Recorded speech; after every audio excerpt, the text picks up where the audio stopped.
Si los chicos me ayudan, os la hago yo directamente, ellos me avisan.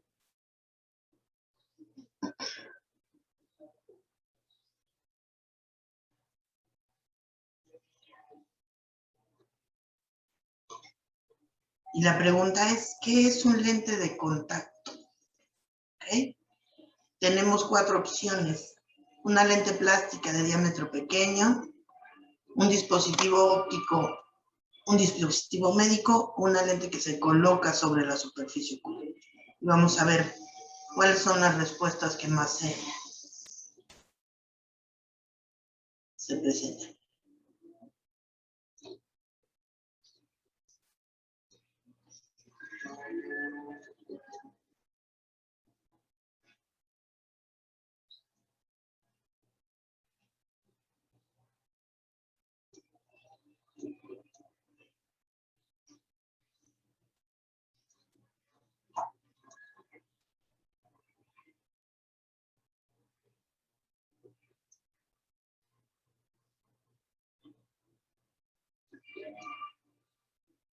Bien.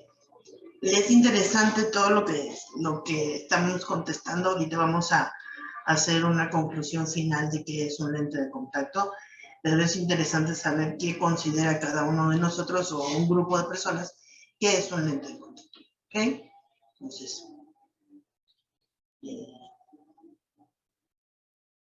Entonces aquí podemos darnos cuenta que el porcentaje mayor está en la respuesta de es un lente que se coloca sobre la superficie ocular, seguido de que es un dispositivo óptico, posteriormente un dispositivo médico y finalmente es una lente plástica de diámetro pequeño. Y entonces, lo que podemos concluir al final es que todas tienen cierta parte de razón. Si nosotros googleamos qué es un lente de contacto, podemos encontrar una cantidad de definiciones tremenda, ¿no? Y entonces, podemos encontrar desde que los lentes de contacto son lentes correctores o cosméticos que se ponen en el ojo, concretamente sobre la capa lagrimal que cuida y lubrica la córnea. Estos lentes son un producto sanitario y deben cumplir con todos los requisitos de ser un producto sanitario. Por supuesto, para que puedan ser aprobados por la FDA, tienen que cubrir todos los requisitos y todas las fases para que puedan ser aprobados y puedan ser comercializados. Dentro de todas las definiciones que encontramos hay una muy importante que nos dice que son dispositivos médicos. Después de que la FDA toma la batuta y determina que los lentes de contacto deben ser, por los materiales y los diseños de los lentes de contacto, tanto blandos como rígidos, deben ser aprobados por este organismo para poderse comercializar. Entonces, deberíamos nosotros decir que los lentes de contacto no son nada más una lente plástica, no son un lente de diámetro pequeño, no son lentes que se colocan sobre la superficie ocular para corregir algunas ametropías, sino de inicio nuestra definición debería ser que son un dispositivo médico que tiene fines estéticos o de salud. Si nosotros lo hacemos más específico, es un dispositivo médico clase 2 que tiene 4 indicaciones principales: la visual, la cosmética, la diagnóstica y la terapéutica, y que tienen que llevar un proceso de adaptación revisado y regulado por un profesional del área de la salud visual. ¿Ok? Entonces, si nosotros vamos ahora a lo que es la definición de un dispositivo médico de clase 2, son aquellos insumos que pueden tener variaciones en su elaboración o concentración y que se introducen en el cuerpo humano por un periodo menor a 30 días. ¿Ok? Entonces, muchos de los lentes de contacto que nosotros manejamos ya fueron aprobados por la FDA, cumplen con estas características. Entonces, tenemos que hacerle entender a nuestros pacientes que el uso de estos dispositivos no es cualquier cosa y que debe estar siempre supervisado y realizado por un profesional del área de la salud visual que tiene la formación suficiente y los conocimientos, el bagaje de conocimiento suficiente para poder hacer la adaptación y supervisarla, determinar cuál es la mejor opción de tratamiento para cada uno de los ojos del paciente. Bien. Y entonces vamos a nuestra clasificación y la historia de los lentes de contacto. Cuando iniciaron los lentes de contacto, ya veremos hace cuánto tiempo fue más adelante, los lentes eran de vidrio, ¿ok? Y estos lentes no tenían, su principal función no era la visual, sino terapéutica, cubrir porciones del ojo que estaban dañadas o protegerlas del medio ambiente, ¿ok? Eran lentes que se hacían a veces de vidrio soplado, y entonces eran lentes muy frágiles que constantemente podían romperse. Entonces, tratando de mejorar la durabilidad de algunas características de estos lentes, se creó un material plástico que conocemos como PMMA, para que no hubiera la necesidad de estar haciendo lentes constantemente.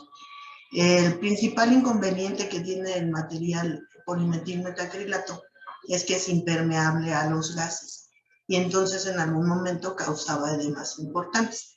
Por supuesto, estos edemas corneales que causaba este material tienen que ver también con el tipo de adaptación, la técnica, o que conocemos la filosofía de adaptación, el tiempo de uso de los lentes, y muchas otras características que ustedes verán más adelante cuando tengan que hablar de adaptación de ellos.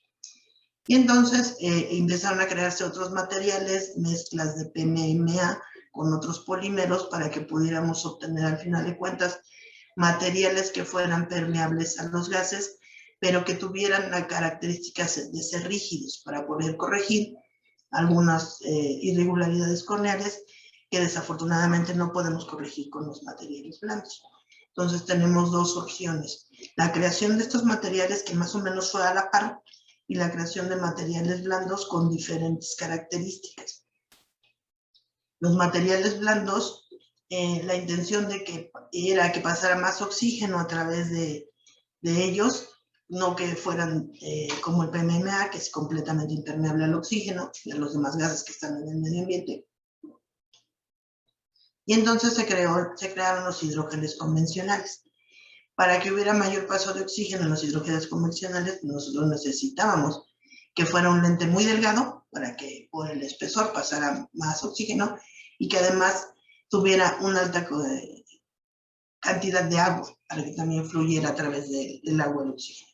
En la actualidad tenemos lentes de hidrogel de silicona, en donde la silicona nos proporciona las características de paso de oxígeno que nos daba el alto contenido acuoso y la delgadez del lente.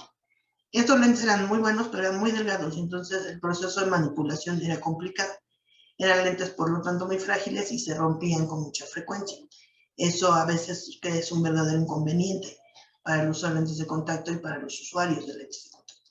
Y entonces, en la actualidad, pues tenemos lentes de hidrogel de silicona que dejan pasar cantidades de oxígeno tales como el total que hay en el medio ambiente, en la atmósfera, y entonces tenemos lentes de hidrogel de silicona que son altamente sanos.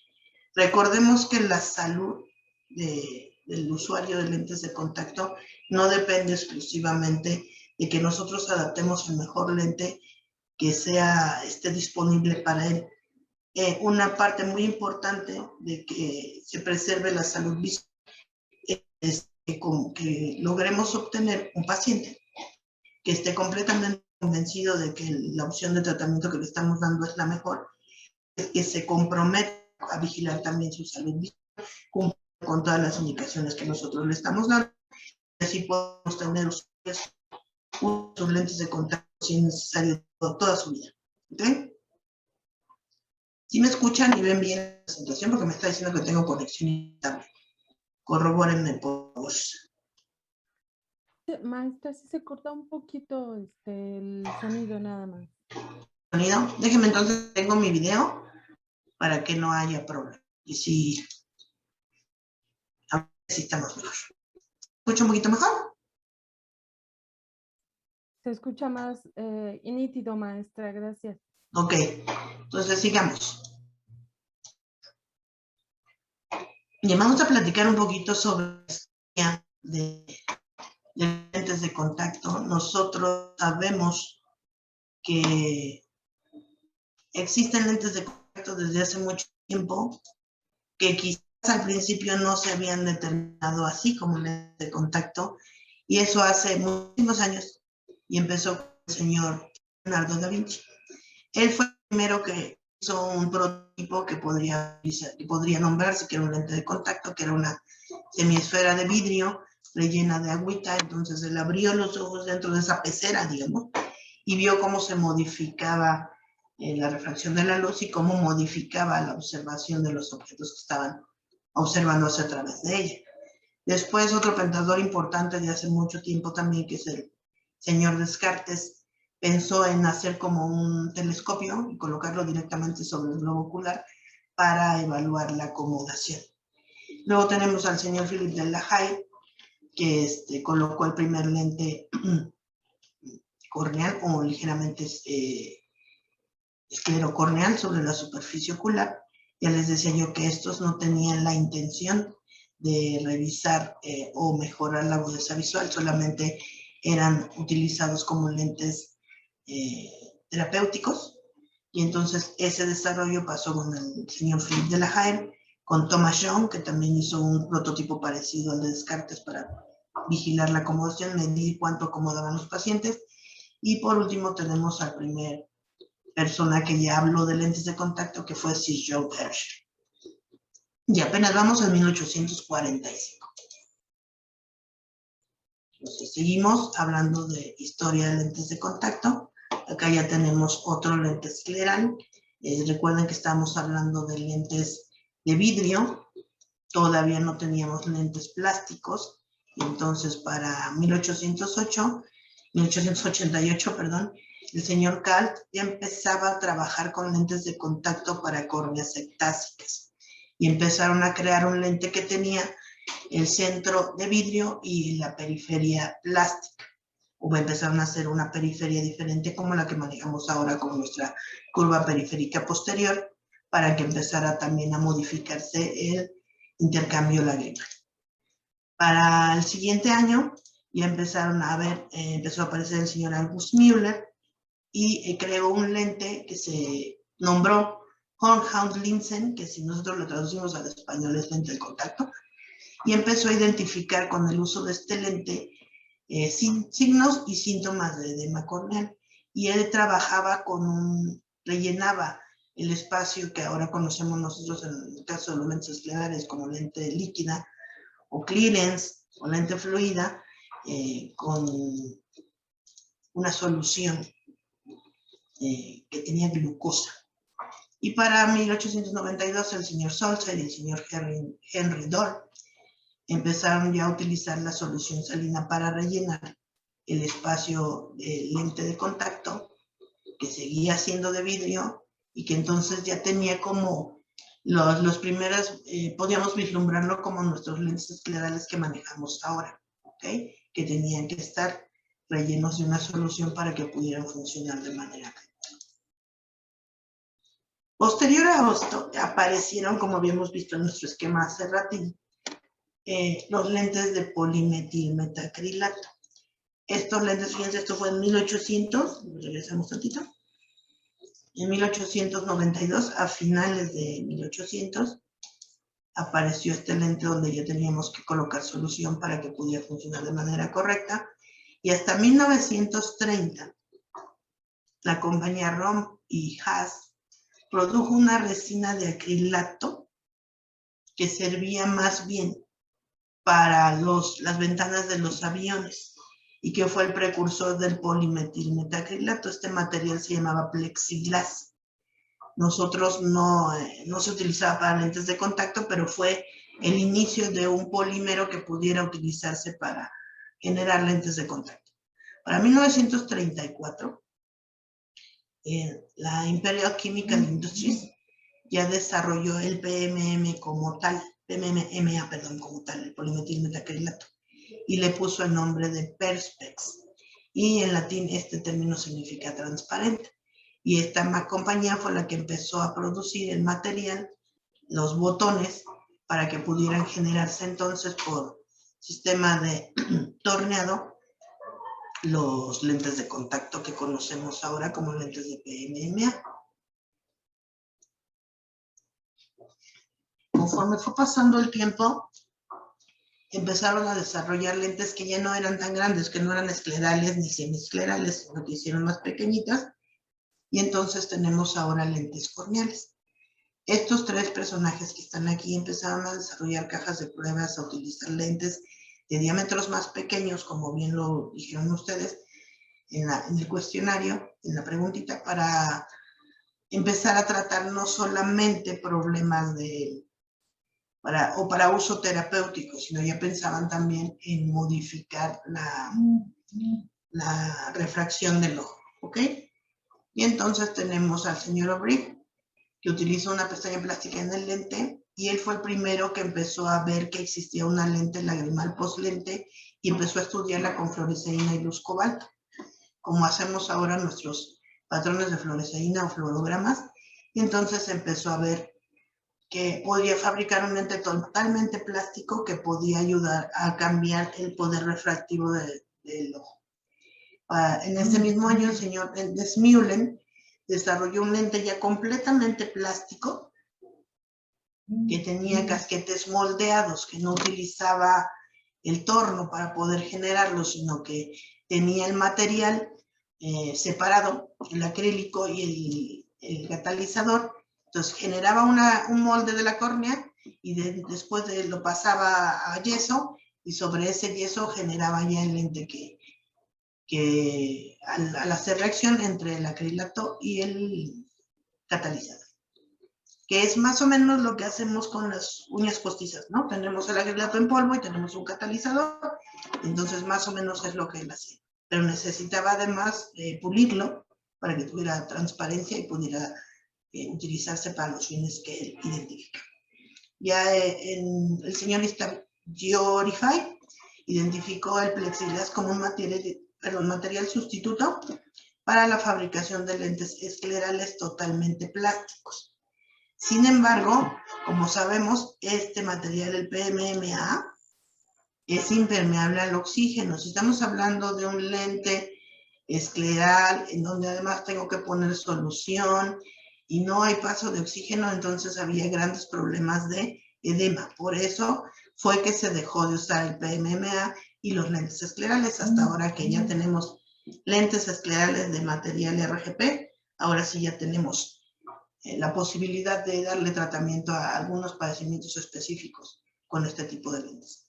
¿Okay? En 1943 ya se pudo regenerar un lente escleral con un mínimo espesor. Ya eran, digamos, correoesclerales, ya no eran esclerales con un diámetro muy grande. Para 1946 el señor England diseñó el primer lente corneal de PMMA. ¿Okay? Aquellos que ya tienen muchos añitos, más o menos como de mi edad, sabrán que la tendencia en hace como 30 años a la adaptación de lentes de contacto eran lentes de diámetro pequeño, porque aunque ya teníamos materiales RGP, seguía muy fuerte el PMMA. Entonces, ese es algo que es importante recordar. Y ya en ese mismo año el señor Twoi, que es el que le podemos decir que es el padre de los lentes corneales de PMMA, trabajaba en el laboratorio Solex y creó el primer lente que, si ustedes se dan cuenta, es casi corneoescleral, de diámetro de 11 milímetros con un espesor central de 0.4 milímetros y que se adaptaba a 1.50 dioptrías más plano que la keratometría más plana del paciente. Y es el que empieza a hablar de ya de alguna técnica de adaptación. Y tenía una curva periférica, que nosotros ahora conocemos como curva periférica posterior, y le llamaba pestaña escleral, y obtuvo la patente de este diseño en 1950. El señor Butterfield en 1950 diseña ahora un lente multicurvo, ¿sí? Parecido a los lentes que nosotros manejamos ahora, que tienen la curva central, que llamamos curva base, puede tener una o dos o tres o cuatro curvas periféricas. Entonces, desde 1950 empezamos allá a conocer los diseños que actualmente se manejan. Para el siguiente año, Songes y Dickinson y Neal desarrollan para ellos el microlente. que tiene un diámetro de 9.5 milímetros, un espesor de 0.2 milímetros y se adaptaba más plano que la queratometría. ¿Ok? Entonces aquí tenemos lentes que ya tienen un diámetro parecido al que manejamos actualmente, el estándar, un espesor también parecido al que manejamos actualmente, sin embargo, se adaptaban más planos. Nosotros sabemos que si adaptamos lentes planos y estamos tocando constantemente la córnea, podemos generar lesiones en ella. Por otro lado, si esa córnea tenía ya la tendencia a ser queratoconua, la fricción podría desencadenar que esa córnea se protruyiera y entonces se presentara con mucha más velocidad y mayor velocidad de crecimiento también, ectasias de algún tipo. Entonces, cuidado con las adaptaciones muy planas. Nos dan excelente visión, pero no nos está garantizando la salud de ese tejido. Para 1955, el señor Bitt encontró el lente contorno, que tenía un diámetro de 9.5, como el anterior. Tiene una porción óptica, ya hablábamos del diámetro de zona óptica de 6.5 milímetros, era adaptado en K y podía ser bi o tricurvo. Entonces ya estamos pensando en cuidar más el tejido y garantizar la salud de ese tejido. Para 1956 existió el lente Sphericon, lo fabricó Wesley Jensen. Tenía un diámetro de 8.5 y solo necesitaba un bisel o una curva periférica posterior para que se pudiera adaptar. ¿Se dan cuenta cómo pasó desde 9.5 a 8.5? Yo les puedo decir que cuando yo estudié, y hace algunos añitos, los diámetros que manejábamos eran 8.8 en la caja de prueba. En la actualidad, la tendencia de los diámetros para manejar empieza en 9.2, puede llegar hasta los 11 milímetros casi, porque tenemos diseños muy variados que en algunos casos necesitan que sean muy grandes. Por ejemplo, los lentes de geometría inversa necesitamos que sean muy grandes para que tengan estabilidad. ¿Ok? Ya me estoy metiendo seguramente en algún tema que no me toca, pero no lo puedo evitar porque tenemos que mencionar. Entonces ahora podríamos decir que los lentes de contacto rígidos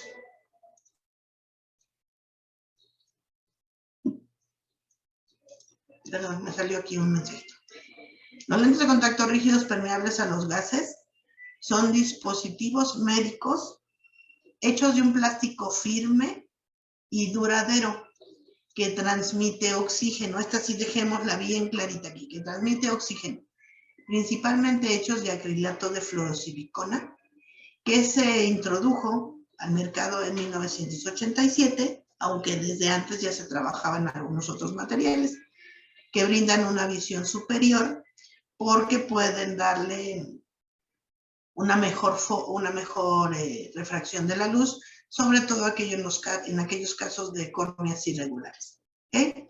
Ofrecen excelente visión, fácil cuidado, resistencia a la formación de depósitos, fácil manejo, excelente salud ocular y buen precio. Hace algunos años se corrió el rumor que los lentes de contacto rígidos permeables a los gases iban a desaparecer y que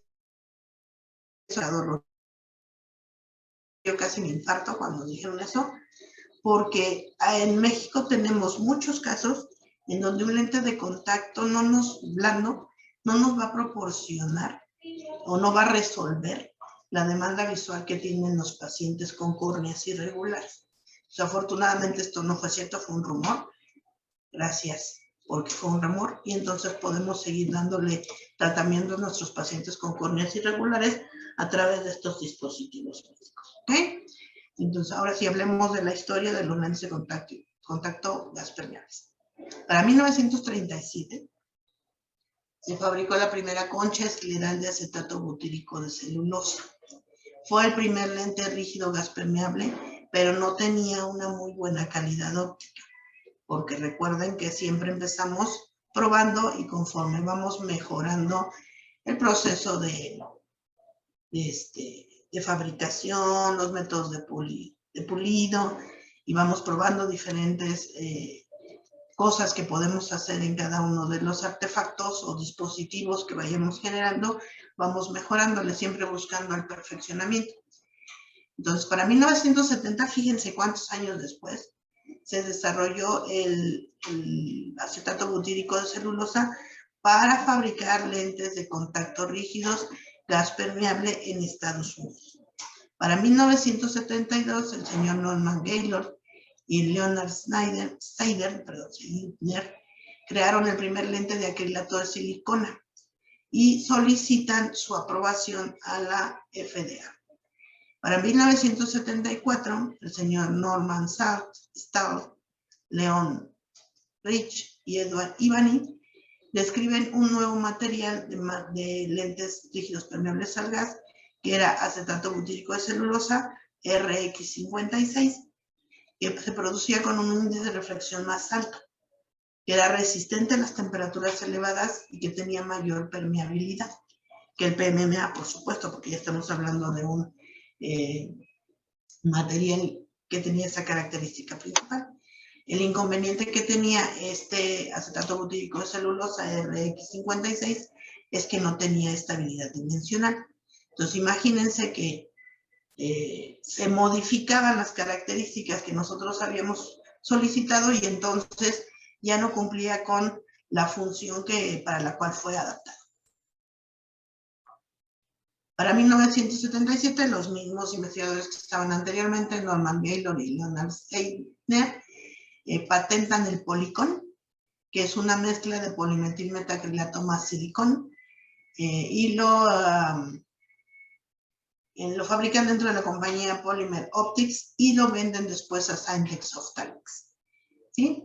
En 1980, Syntex agrega fluoruros a los materiales y eso logra que aumente la permeabilidad al oxígeno, disminuye la posibilidad de que se formen depósitos, le pone el nombre de fluorocon y aparece entonces también la compañía Paragon, que es el mismo material, pero está patentado con el nombre de Fluoroperm, y Polymer Technologies nos da el lente Boston, material Boston. ¿Okay? Boston sigue existiendo, todavía hay lentes Boston, con material Boston, entonces es importante saber desde cuándo apareció, que fue en 1980. Y entre 1980 y 1990, diferentes compañías han seguido trabajando en el desarrollo de más materiales permeables al oxígeno, que tienen que ver mucho con la incorporación del silicón al polímero original. Un inconveniente que tiene el silicón, en donde también han trabajado mucho las compañías, es que no es fácilmente humectable. Y entonces han agregado a la formación del polímero original algunos otros polímeros que hacen la superficie más hidrofílica, o bien les aplican tratamientos de superficie para que esa superficie se vuelva más hidrofílica. ¿Okay? Entonces, tenemos diferentes materiales RGP. Estamos reiterando lo que ya mencionamos anteriormente. Para 1980, Syntex desarrolla el Polycon, pero seguimos teniendo acetato butírico de celulosa ya con procesos más elaborados que nos daban materiales de buena calidad. Ahorita vamos a ver las características que tenía cada uno y por qué se fueron cayendo en desuso y en cuáles estamos en este momento. Tenemos resinas de silicón, metacrilato de sinoxanil, metacrilato de fluorosiloxan y polímeros de alquilistireno. ¿Okay? Pues el acetato butírico de celulosa, que tiene esta fórmula tan compleja, fueron los primeros materiales que se utilizaron para hacer lentes de contacto rígidos permeables a los gases. Este material era producido por Eastman Kodak. Actualmente se considera, ya después de todos los materiales que se les ha agregado silicón, se considera que es de baja permeabilidad al oxígeno y no tiene enlaces cruzados. Por lo tanto, tenía una tendencia importante a la flexión y a la deformación. Imagínense este material en un paciente con una córnea que tiene un cilindro de 6 dioptrías, pues después de un rato ya no había la posibilidad de corregir ese astigmatismo corneal debido a que el lente se flexionó o se deformó. Entonces por eso empezó a caer en desuso. Luego tenemos las resinas de silicón. Ellas nos proporcionan una permeabilidad mayor a cualquier otro material que se había conocido en estado rígido El principal inconveniente es que son hidrofóbicas o hidrófobas, ¿ok? La alta hidrofobicidad nos da como resultado baja humectabilidad y ahí está al revés, trae los lípidos de la película lagrimal. Eso nos da lugar a incomodidad y pobre comercialización por la incomodidad. Perdón, ¿escuchan ruido que les moleste? Un poco como de maquinaria, maestra. Déjenme poner el micrófono, por favor. Denme un minutito nada más. Sí.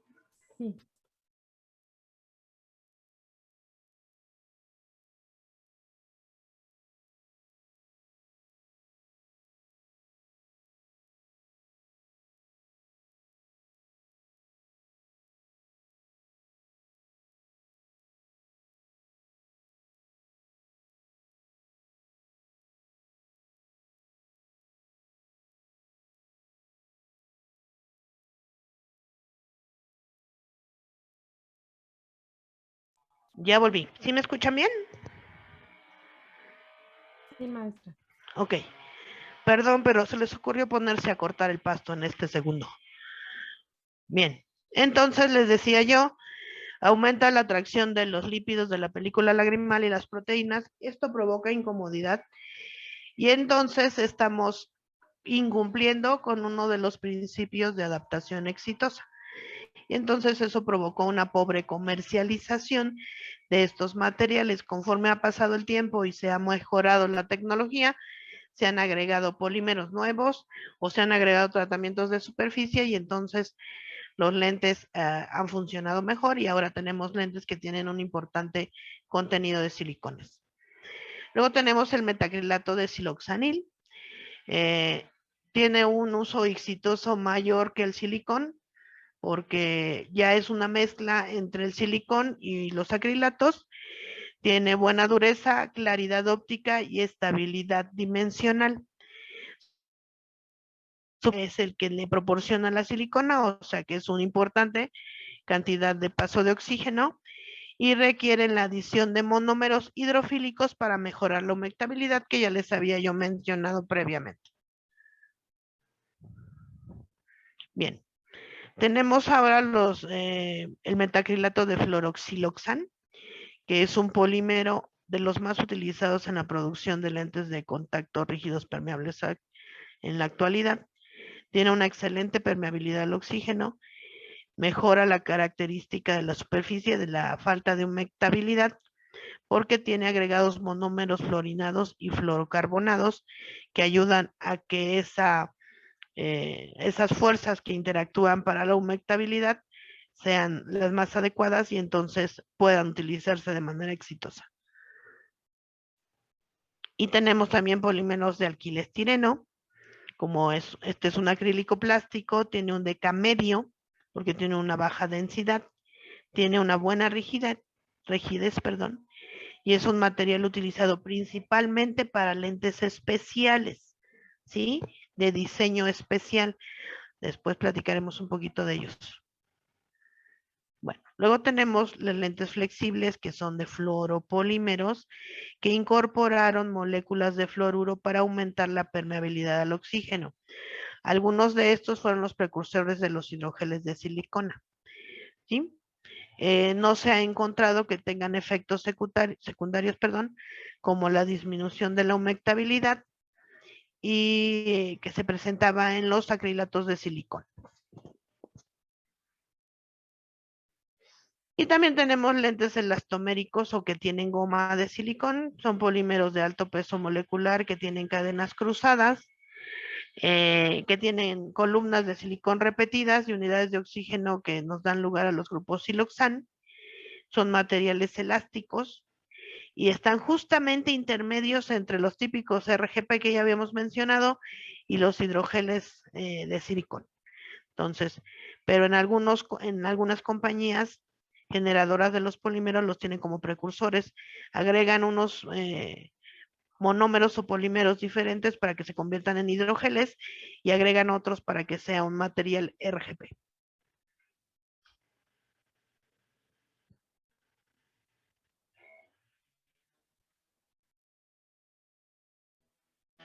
¿Ok? Entonces, hablemos de algo que es muy importante y que quiero que quede muy claro porque se ha manejado erróneamente durante mucho tiempo. Nosotros tenemos los materiales RGPs clasificados en 3 grupos únicamente. Los de baja permeabilidad, los de alta permeabilidad al oxígeno y los de hiperdeca.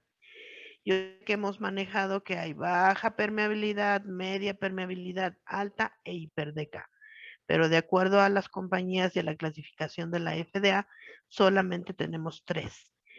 Los lentes de baja permeabilidad, los materiales de baja permeabilidad al oxígeno, que van de 25 a 50, tienen una mejor humectabilidad, se acercan a las necesidades del oxígeno corneal para uso diario, tienen diseños, pueden utilizarse en diseños ultra delgados, en poderes negativos porque tienen más resistencia que uno de alta permeabilidad, reducen la incidencia de centración y dentro de estos tenemos al Paragon Thin, al Boston ES y al Excel Visions.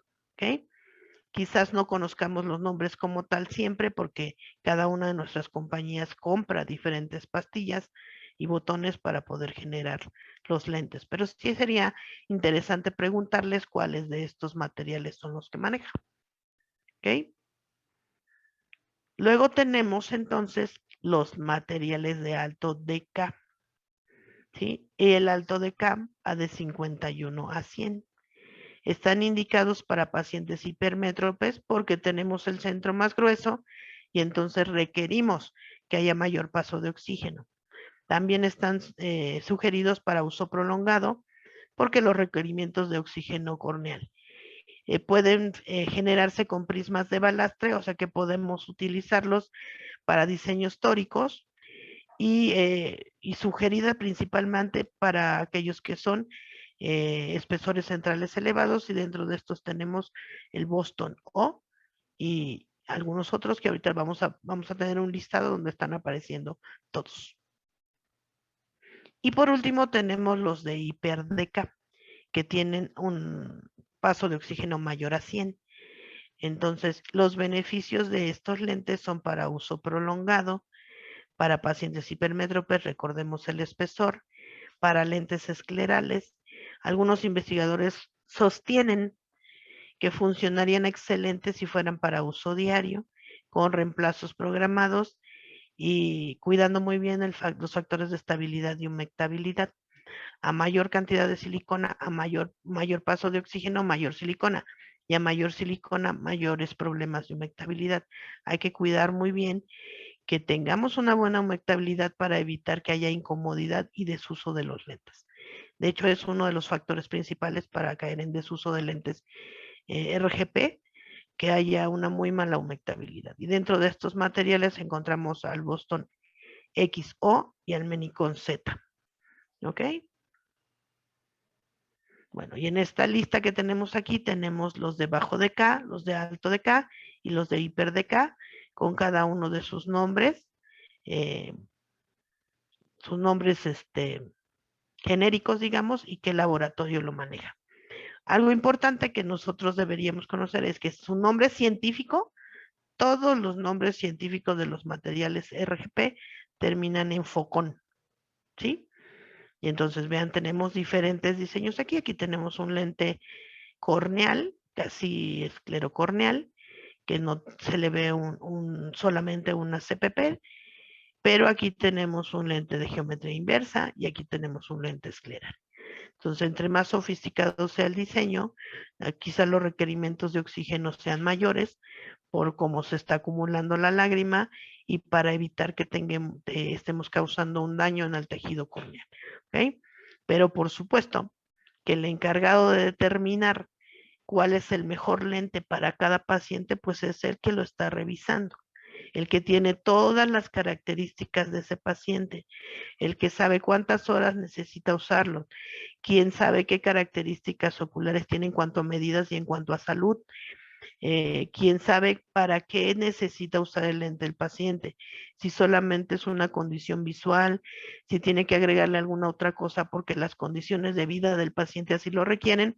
No hay nadie mejor que su examinador y su adaptador para saber cuáles son todas las características que lo van a ayudar a determinar que en este caso, qué permeabilidad requiere para que se conserve la salud de ese tejido, tenga una muy buena visión y además sea cómodo, ¿no? Bueno, y entonces esto no se nos puede olvidar. Los lentes de contacto esclerales se dejaron de usar, como ya lo había mencionado hace rato, porque se hacían de polimetilmetacrilato. Y esto provocaba que nosotros tuviéramos problemas de edemas importantes, ¿ok? Y entonces ya no cumplía con su función principal o una de sus funciones principales, que era mantener la integridad y la salud de ese tejido. Cuando aparecieron estos materiales de hiperdeca, entonces se volvió a dar el auge de los lentes esclerales, tan es así que hace algunos años lo hemos estado viviendo, pero sí tenemos que pensar en que un material nuevo y un diseño nuevo implica que nosotros nos tenemos que formar y formar bien para poder hacer las adaptaciones y garantizar 3 puntos primordiales que vamos a buscar cuando hacemos adaptaciones de cualquier tipo de lente. ¿Ok? ¿Hasta aquí hay alguna duda? ¿O puedo continuar? ¿O están muy aburridos y ya se me durmieron?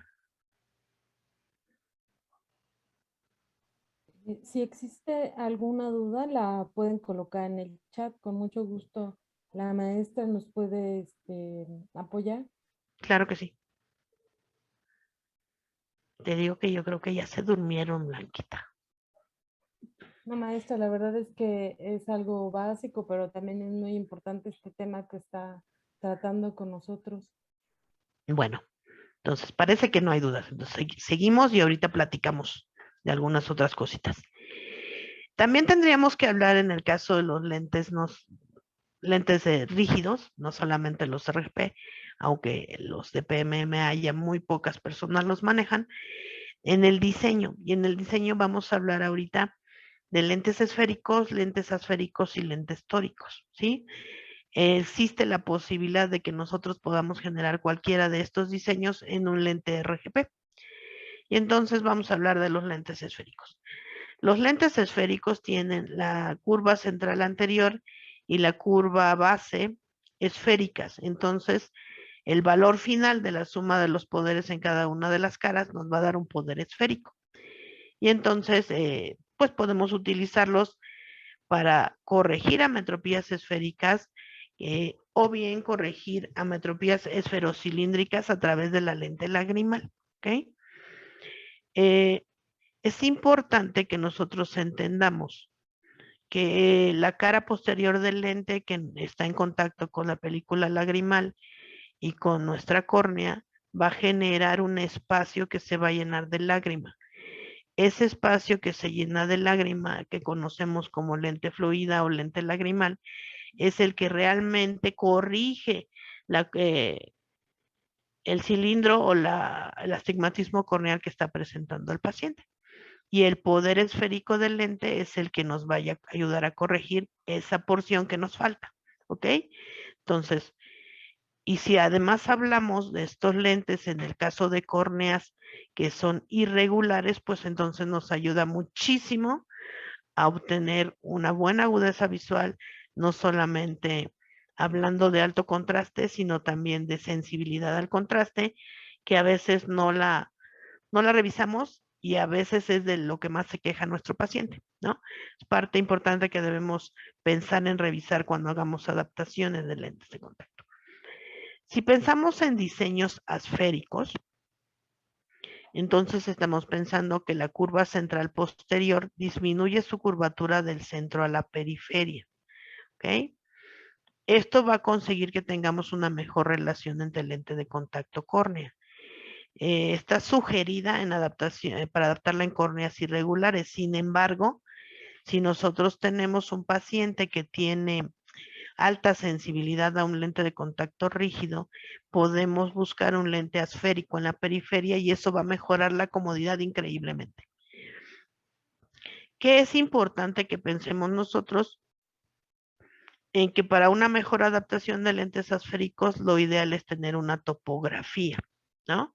No solamente una queratometría, porque estamos hablando de un diseño que va modificando su curva.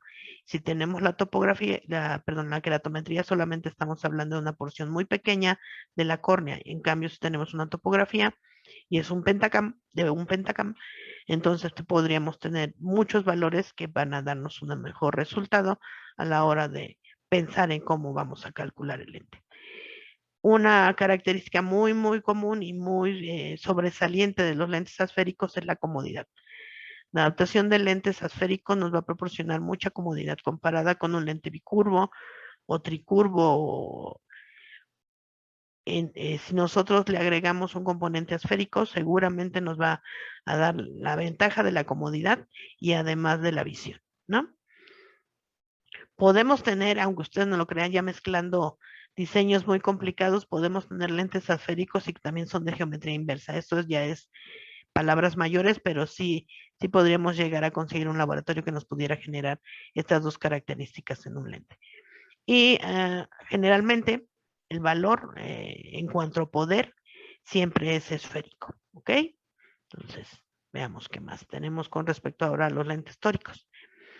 Los lentes tóricos son un diseño en el cual la curva central anterior y o la curva central posterior son tóricas. ¿Por qué? Porque tenemos tres diseños principales: tórico interno, tórico externo y bitórico. Entonces, cada uno tiene su indicación. Los tóricos internos generalmente los utilizamos para aquellos casos en donde tengamos un cilindro mayor de 3.50 dioptrías y un lente esférico no obtenga estabilidad. Entonces pienso en colocar un lente tórico para que se asemeje mucho a las dos curvaturas principales de esa córnea y entonces tenga estabilidad y además pueda corregir el cilindro corneal que tiene ese ojito. Sin embargo, puede llegar a pasar que yo tengo una muy buena estabilidad con un lente rígido esférico, pero que cuando hago sobre refracción encuentro cilindro residual y entonces puedo colocar el cilindro que me falta corregir en la cara anterior del lente y entonces ahora voy a obtener un tórico anterior o un tórico externo. Y por último, si tengo las dos cosas, falta de estabilidad, utilizo la cara posterior tórica y si aún así me queda cilindro residual, lo coloco en la cara anterior y entonces obtengo un diseño bitórico. Hay que buscar que el laboratorio nos pueda generar un diseño bitórico, no todos lo hacen, ¿ok? La refracción de este lente, por lo tanto, puede ser esferocilíndrica. Tiene la capacidad de corregir ametropías cilíndricas y además mejorar la estabilidad del lente. Y pensar en que los lentes blandos tóricos solo llegan hasta 250 y con nosotros con los lentes tóricos rígidos podemos corregir poderes más altos. Bueno, también sabemos que los lentes blandos tenemos una compañía que tiene un extra rango para la corrección de lentes con cilindro. Y tenemos que buscar siempre que hablamos de un lente tórico un sistema de estabilización. Generalmente en los lentes rígidos es prisma de balastre y eso también hay que tomarlo en cuenta porque cuando yo haga la revisión subsecuente de mis pacientes tengo que garantizar que la zona en la cual tenemos el prisma de balastre no nos está generando pérdida de transparencia por falta de oxigenación, por hipoxia. Aun cuando sea un lente rígido permeable al gas, recuerden que la transmisibilidad está dada por la permeabilidad que tiene el material y el diseño del lente y el espesor del lente. Bien. Ahora tenemos un diseño que no está incluido en los anteriores, pero que se está dando con frecuencia en los últimos años, que es la geometría inversa. En los lentes de geometría inversa tenemos una curvatura central anterior completamente esférica y la curvatura central posterior es esférica, pero tiene una curva secundaria. Estos lentes los están utilizando para dos funciones principales, este diseño. Uno es darle tratamiento o mejorar la calidad de visión de los pacientes que han sido sometidos a alguna cirugía y que tienen como resultado una córnea oblata que tiene la geometría contraria a la normal. Nosotros tenemos una geometría en la córnea que se conoce como prolata, que es el centro más curvo y la periferia más plana. Y en el caso de los pacientes posquirúrgicos, tenemos la geometría al revés. Ahora el centro es más plano y la periferia es más curva. Y entonces por eso requerimos de un lente con geometría inversa, igual que el de nuestra córnea, para poder darle tratamiento a esa córnea que ahora es más plana en el centro y más curva en la periferia. Esa es una de las opciones para las cuales se utilizan los lentes de geometría inversa. Pero hay otra que se llama control de miopía por ortoqueratología. Y entonces nosotros vamos a ocupar lentes más planos que nuestra córnea, con la periferia más curva, con la intención de que podamos generar un moldeamiento en esa córnea y ahora lograr que tenga una forma como de una lente negativa y que pueda corregir la metropía que presenta el paciente. Algo que es importante de recordar de la ortoqueratología es que no le voy a poder dar tratamiento a todos los poderes de miopía, ni a todos los poderes de cilindro. Hay un rango específico de acuerdo a la edad del paciente y a la cantidad de esfera y de cilindro. Aproximadamente lo más que, sin causar ningún daño y por los estudios que se han hecho, lo máximo que se puede corregir de miopía, es alrededor de 6.50 dioptrías y de cilindro 1.50. La característica principal de este procedimiento o de este sistema de tratamiento es que el paciente tiene que dormir con los lentes puestos, ¿sí? Eso va a provocar el moldeamiento nocturno y durante el día el paciente no usa lentes. También voy a requerir estar haciendo topografías constantes para que yo pueda ver cómo se va modificando esa córnea. Y aquí podemos ver más o menos con el esquemita qué es lo que va pasando. Tenemos nuestra córnea curva, le ponemos el lente para hacer la ortoqueratología, se hace un acúmulo aquí de lagrimita, se va modificando el epitelio corneal, vean aquí. Y entonces esta lentecita negativa que se está formando aquí es la que le va a dar la corrección a mi paciente. ¿Qué va a pasar cuando no se los ponga? ¿Qué creen que pase cuando deje de dormirse con los lentes el paciente? No le va a pasar nada, va a seguir con su corrección total, disminuirá su corrección. ¿Qué creen que pase?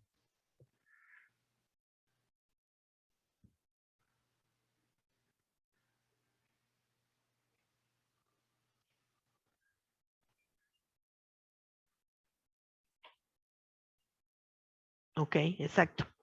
Cuando yo dejo de colocarme el lente que está moldeando mi córnea, entonces regresa a la graduación del paciente.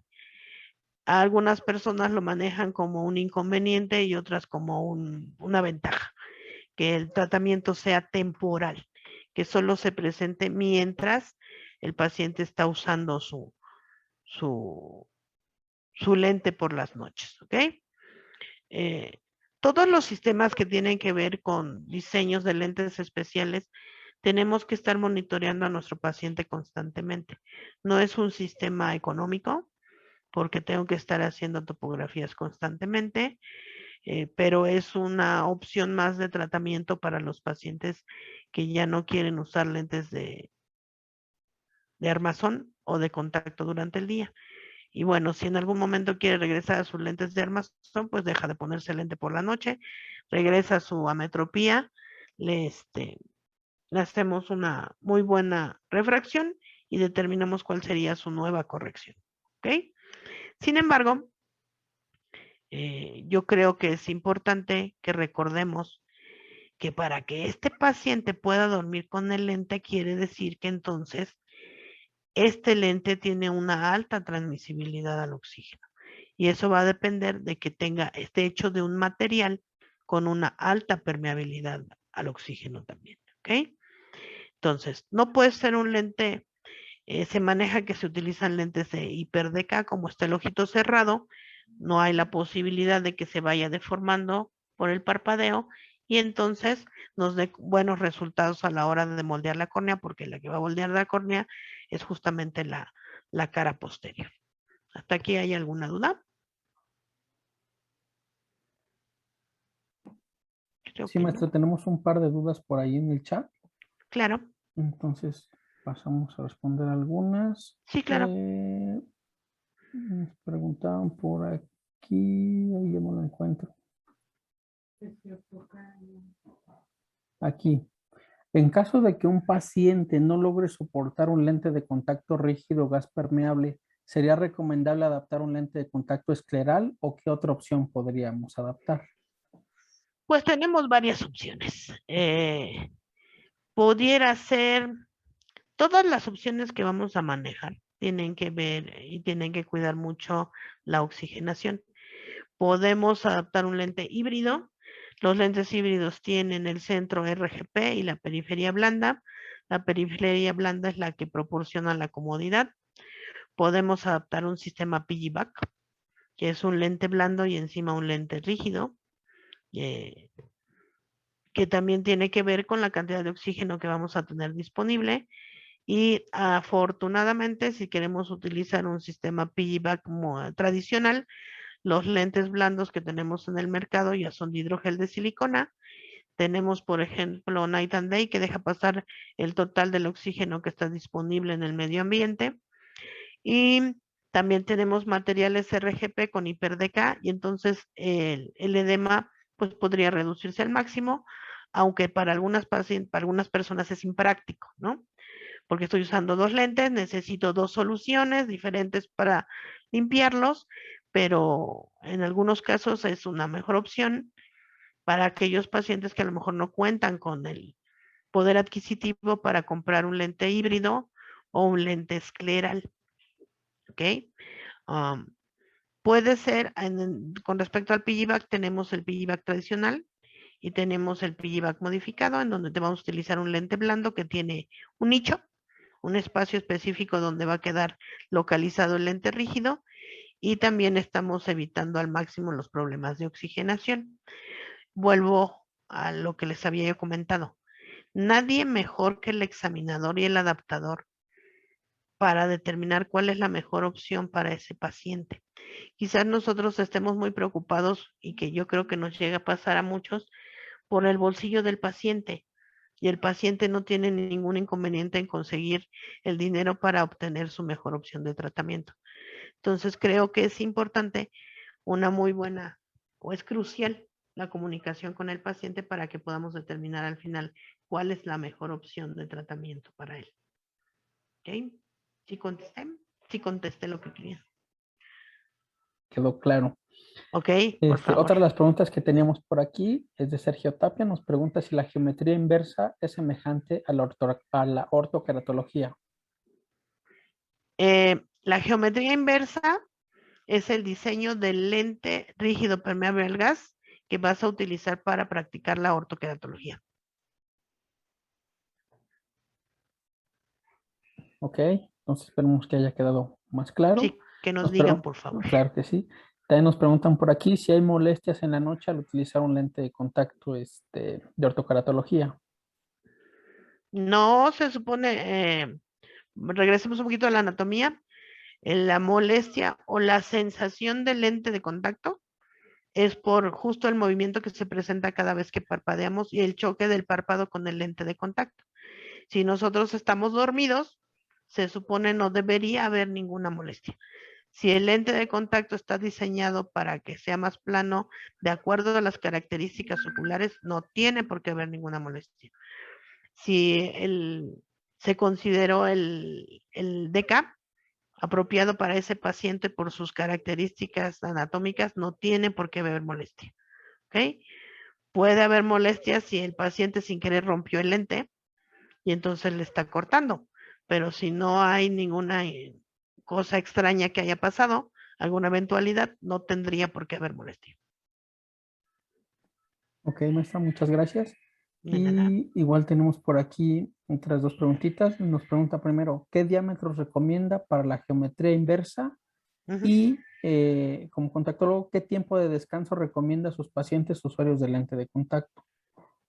Bueno, el tiempo de descanso con respecto a qué, y el diámetro de geometría inversa, pues sí, porque Sí. no sé si para adaptar otra vez o para qué, ¿no? Los diámetros de geometría inversa empiezan en 10.6, 10.5 y puede llegar hasta 11.5, 11.6. Es casi un lente semiescleral. Porque recuerden que la curva es plana. Entonces, yo tengo que compensar para que haya un equilibrio y un centrado del lente, lo plano del lente con el diámetro, para que tenga una profundidad sagital diferente y entonces se mantenga estable y no se vaya a posición inferior y entonces ya no coincidan el centro del lente con el eje visual. Ok, perfecto, muchísimas gracias.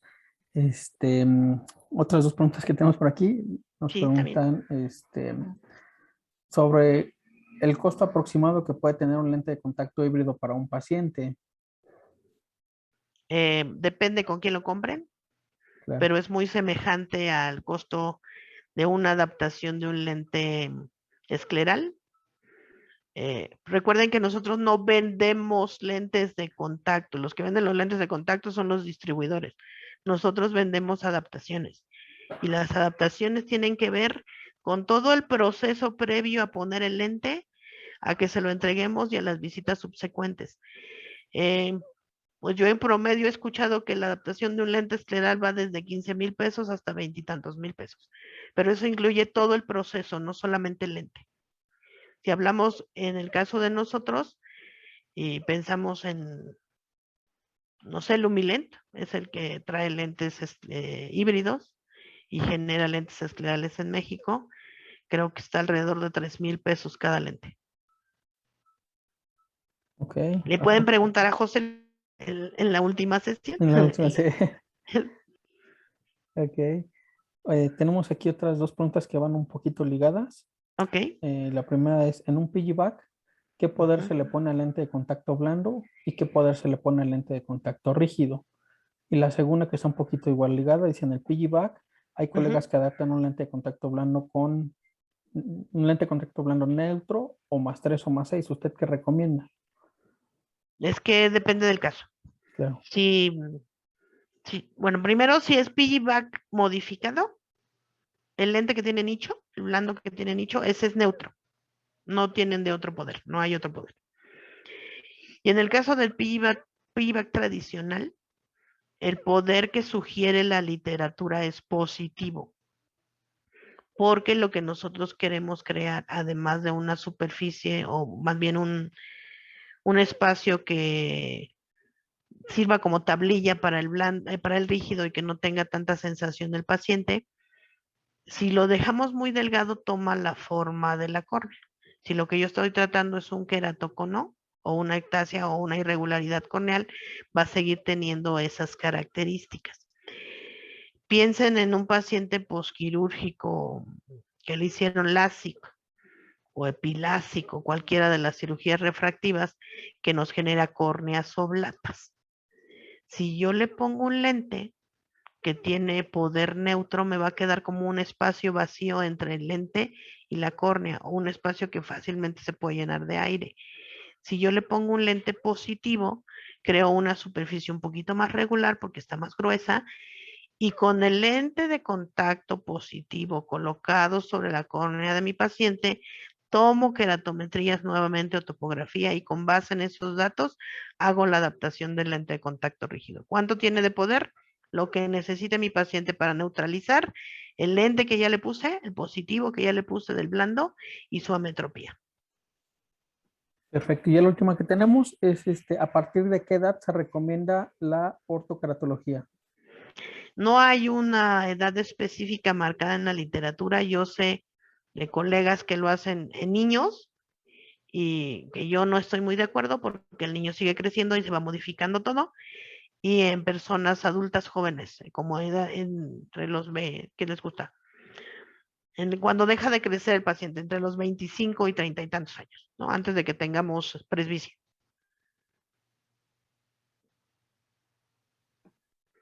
Para los niños, perdón, antes de... Sí. En el caso de los niños, el control de miopía es diferente.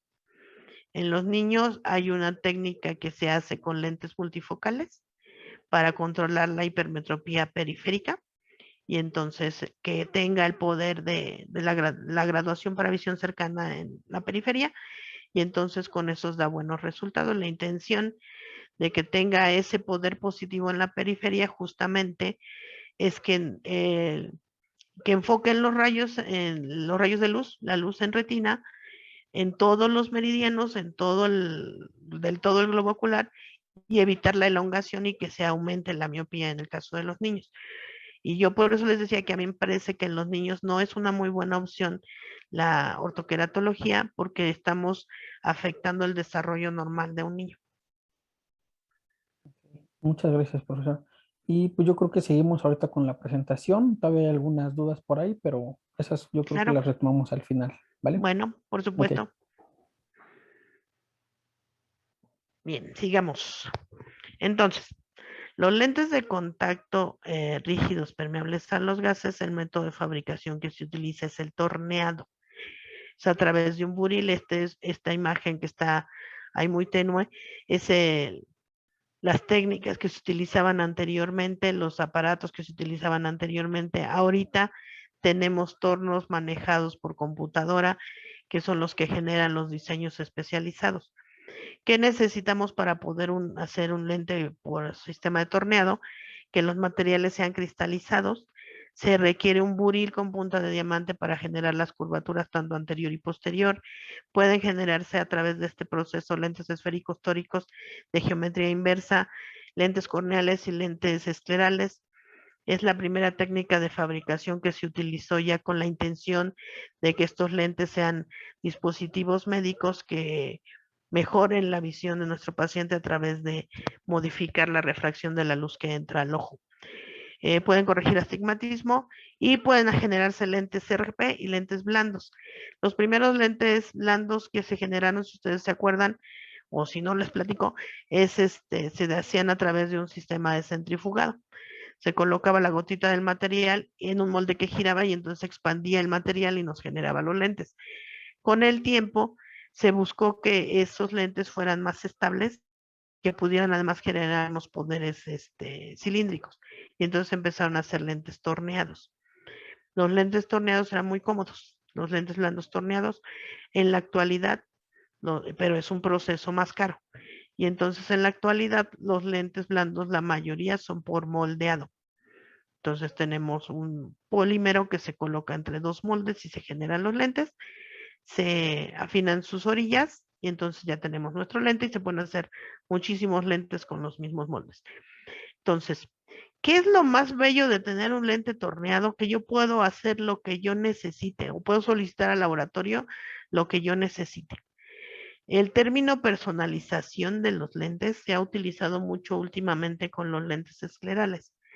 Sin embargo, yo les puedo asegurar que los lentes corneales, todos los lentes corneales también son personalizados, porque nosotros ocupamos las características oculares, las necesidades del paciente, la metropía, todos los datos que obtenemos durante el proceso de evaluación preadaptación y toda la evaluación preliminar a la adaptación para determinar las características de cada lente, o sea, ni siquiera es personalizado, todavía es más específico. Es un lente para cada ojo y tiene características muy específicas. Podemos tener dos hermanitos gemelos que tengan a lo mejor hasta unas queratometrías muy parecidas y un error refractivo semejante, y en uno funcionar un lente y ponérselo al otro y que no le funcione para nada.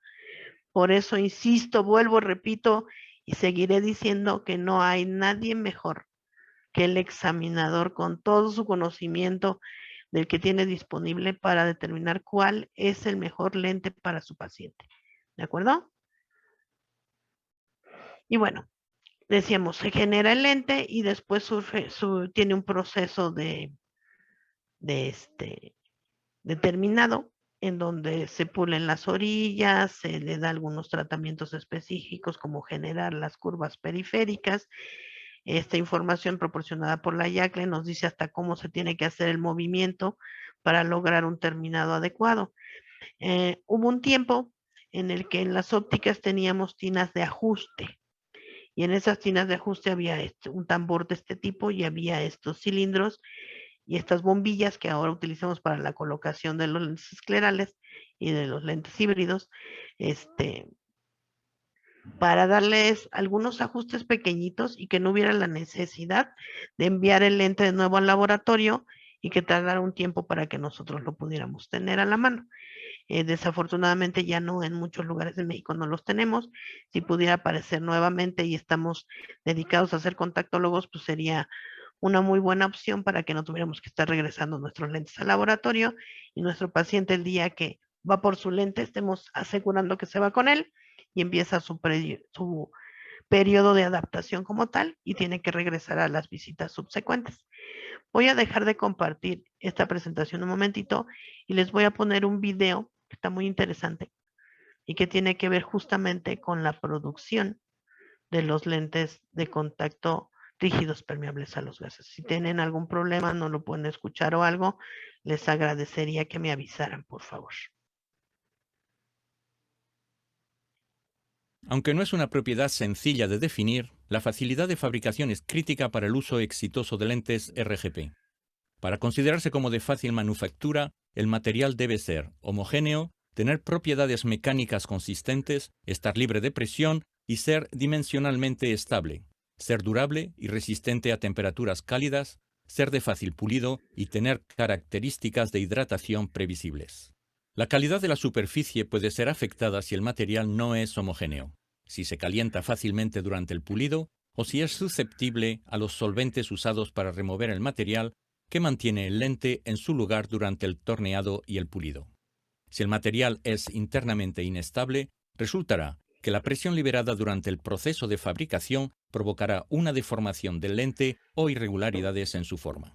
Las características de hidratación previsibles son también importantes para la refabricación del lente.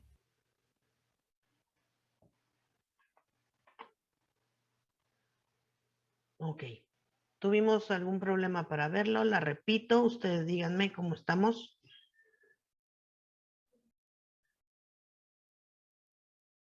No, se escuchó correcto. Ok. Bueno, y entonces tenemos nuestra siguiente preguntita. ¿Me ayudas, por favor, Eduardo?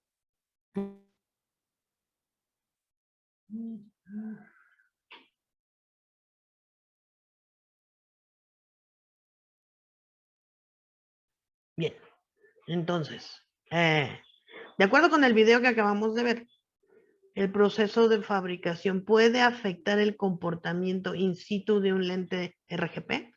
Uy, todos dicen que sí. Perfecto.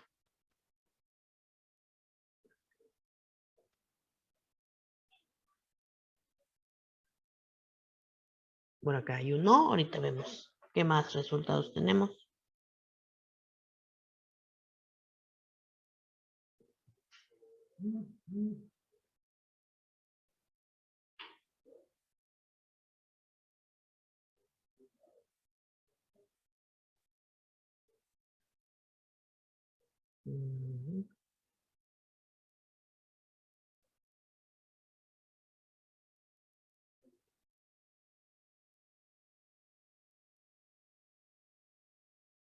Bueno, parece que ya terminamos la encuesta.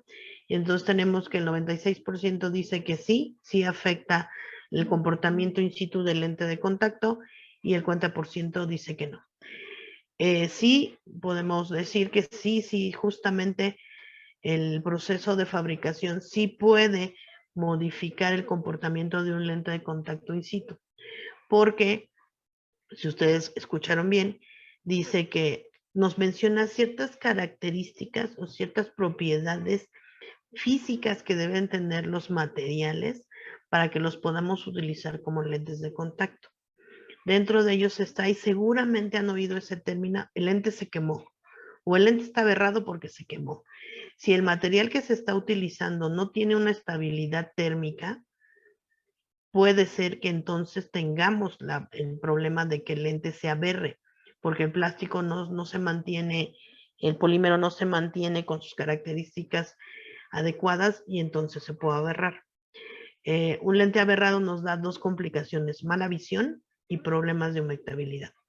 Otra cosa importante que mencionaron es los solventes con los cuales se despegan los lentes de los blanks para poder ya entregarlos, también pueden dañar la superficie del lente si este no tiene estabilidad. Y entonces eso también nos va a afectar en la adaptación del mismo. ¿Ok? Bueno.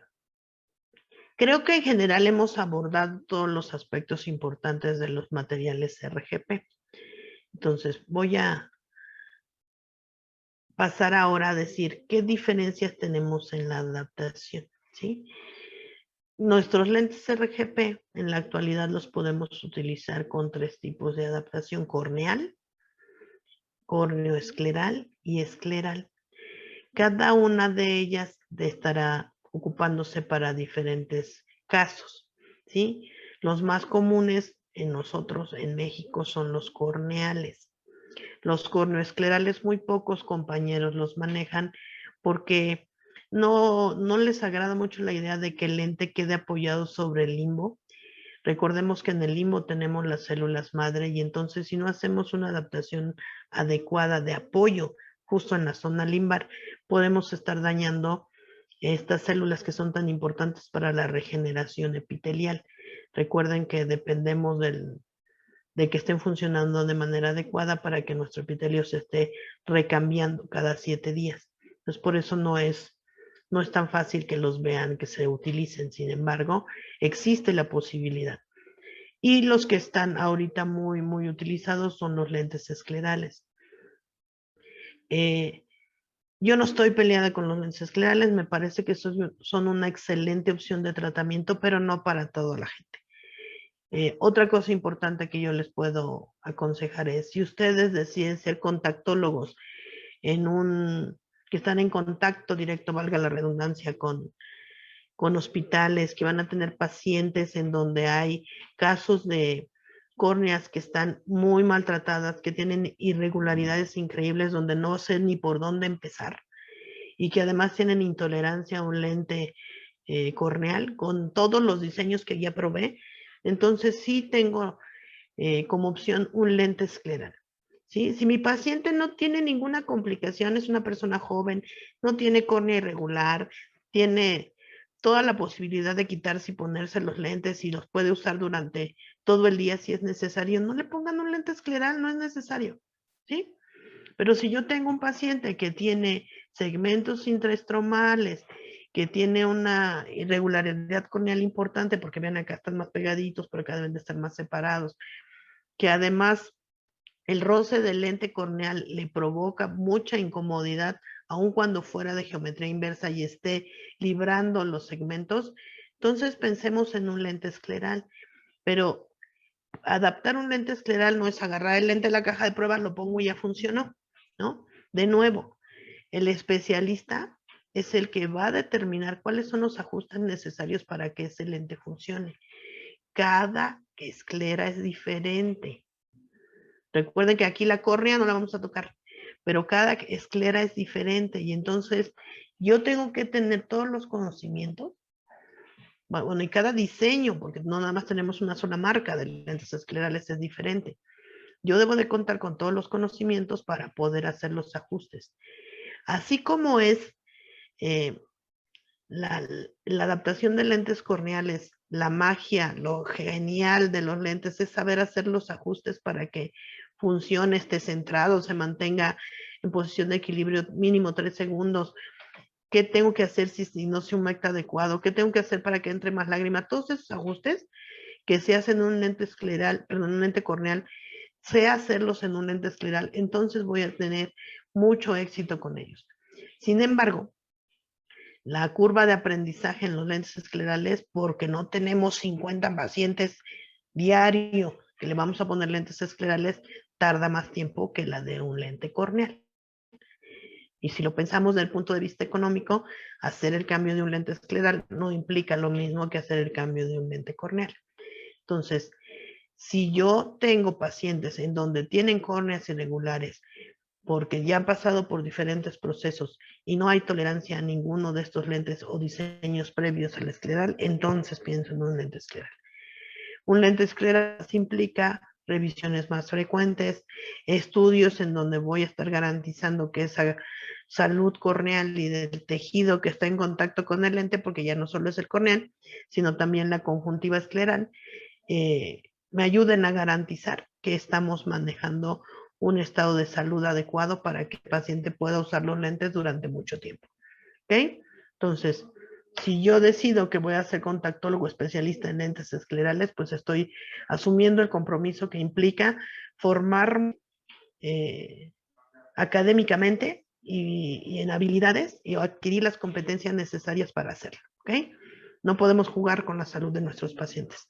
Y no podemos jugar tampoco con nuestro renombre, ¿no? Con nuestra identificación dentro de la sociedad, porque un error en estos pues nos va a hacer perder muchos pacientes que a lo mejor con estos corneales vamos a tener más satisfechos.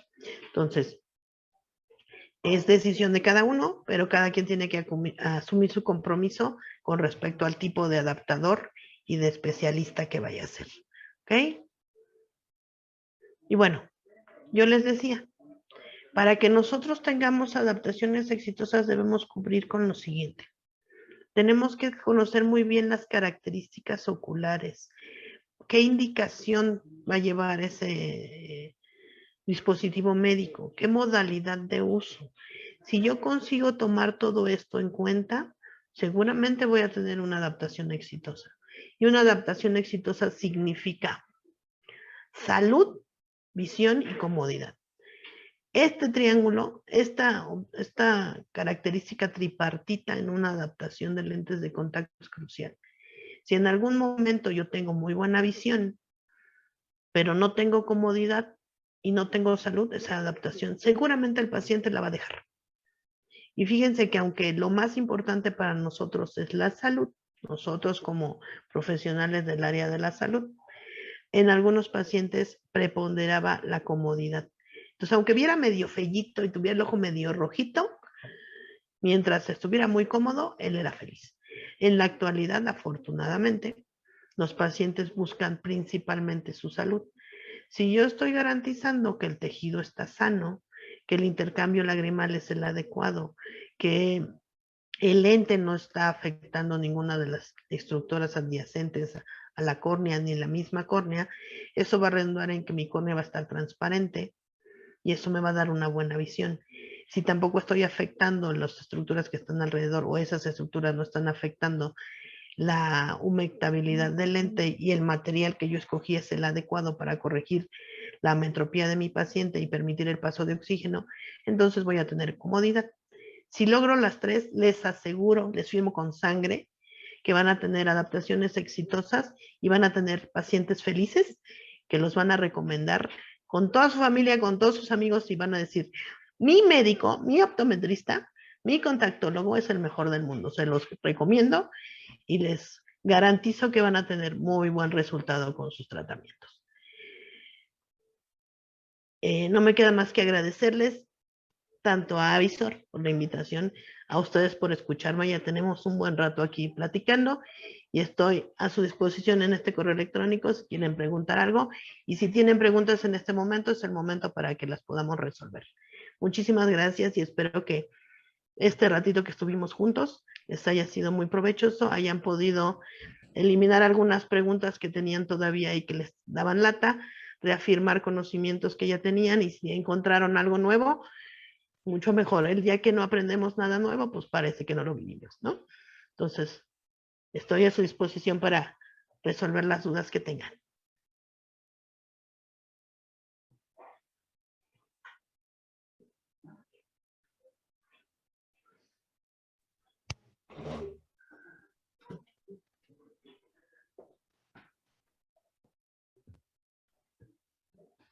Sí, maestra, ahora vamos a continuar presentando un producto que efectivamente, como nos compartía, que le pueda proveer también a estos lentes de contacto la calidad que se necesita. Ok, excelente.